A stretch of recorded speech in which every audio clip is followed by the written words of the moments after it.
Welcome to the Park Bench. I'm your host, David Hawksworth, and we're joined this month by Parks and Recreation Director Jeff Hammond. Jeff, welcome to the show. Thank you. Thanks for having me, David.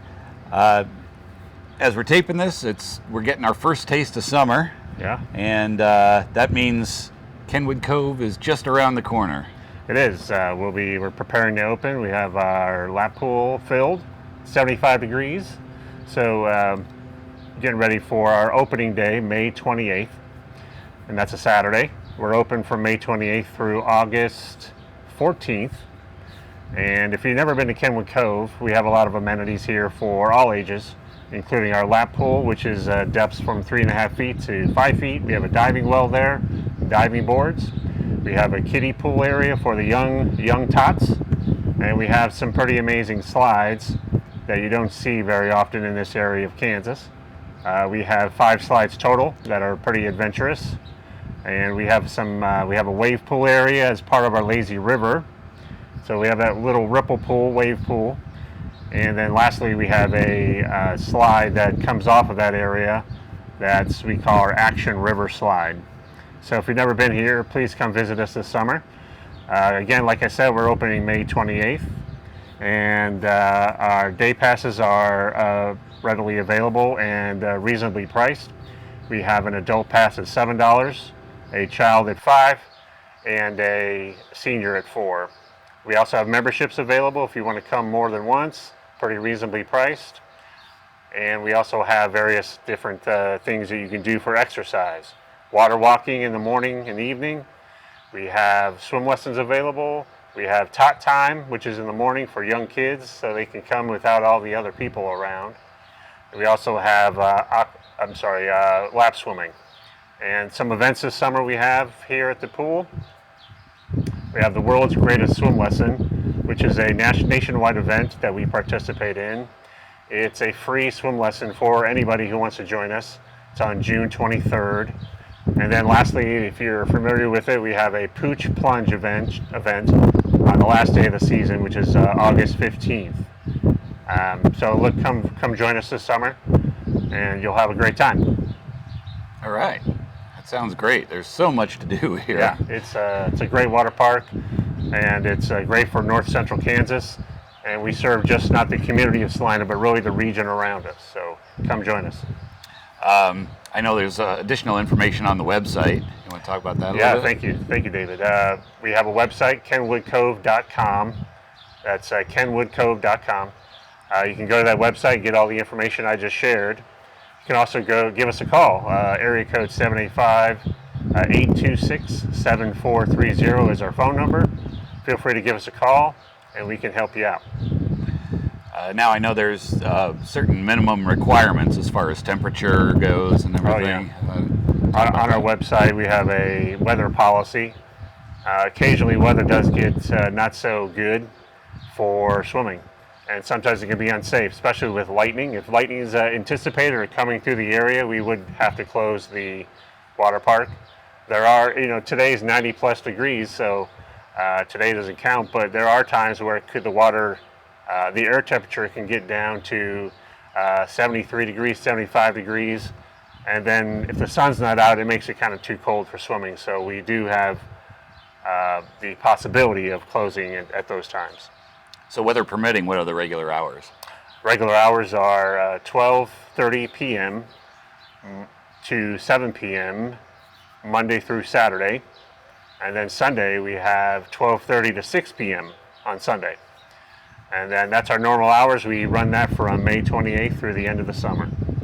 Okay. Well, we're looking forward to a great season here at Kenwood Cove. Yeah, we are. Now, for kids that have daycare needs, you guys have an answer for that. Yeah, we do. We just opened registration for our field house camp. It's located at the Salina Field House.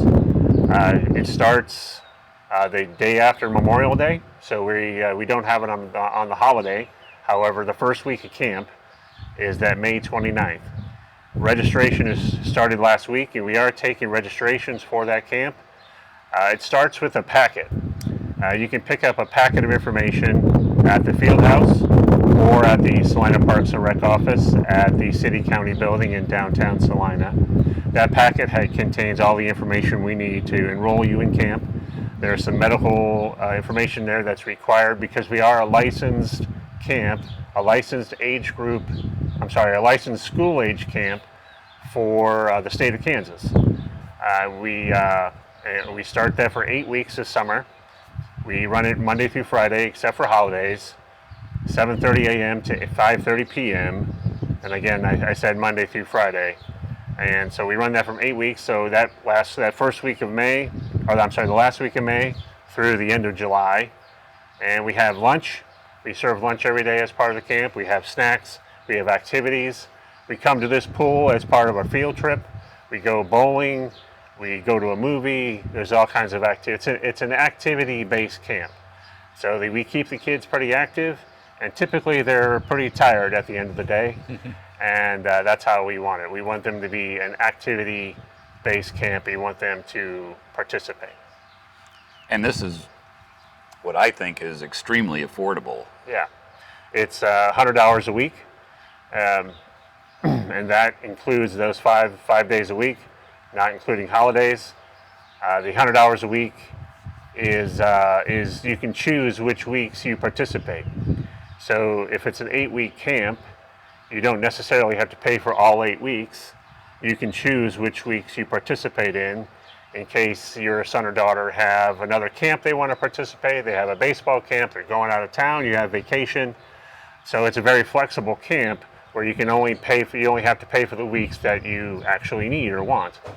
So it's a great deal. It is as David mentioned, it is a reasonable price. And again, registration is now for that start date in the last week of May. So just go to the field house, pick up that packet. Yep, turn that packet in. We get you registered at that time. We need the packet completed prior to registration. It's just part of the requirements of running a licensed camp, a licensed school age daycare camp, if you will. So, yep. Okay. Well, that sounds like a lot of fun for quite a few kids. It is. Yep. So, Parks and Rec is just so busy during the summer. Not only do we have Kenwood Cove, the Fieldhouse Camp, you have a whole activity guide full of stuff to do this summer. Right. On our website, salinaparks.com, you'll be able to find our activity guide. It is a digital or online-only activity guide, and that's available at that website to download and look at. There's information about all we do in Parks and Recreation, including the pool, including our golf course, including we have an animal shelter for the city of Salina, all of our parks, all of our facility reservations, our park shelter reservations, a map of all of our parks and locations of all those parks. So we have a lot of information in there, and you can't pick it up. You can pick it up digitally and be able to look at that. Okay. Sounds good. And what's the website that they can go to look at that? salinaparks.com. SALINA Parks, PARKS.com. salinaparks.com. Okay, great.